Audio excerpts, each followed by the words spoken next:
عورت کیا ہے؟ عورت کیا ہے؟ اے کاش سمجھ لیتی عورت۔ عورت بس وہ ہے جو وہ خود کو سمجھ لیتی ہے، کچھ نہ سمجھ اور کوئی سمجھدار ہوا کرتی ہے۔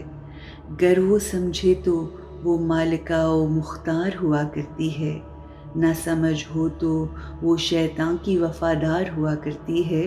اس صورت میں وہ رحماں کی غدار ہوا کرتی ہے۔ گر وہ سمجھے تو سلام جبرائیل لاتے ہیں، نہ سمجھ ہو تو ملک لعنتیں برساتے ہیں۔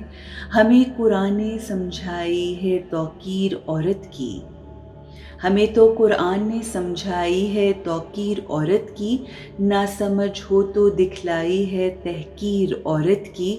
اگر سمجھے تو وہ قرآن کی وکیل نظر آتی ہے، گر وہ سمجھے تو وہ قرآن کی وکیل نظر آتی ہے، گر نہ سمجھے تو وہ کردار ام جمیل نظر آتی ہے۔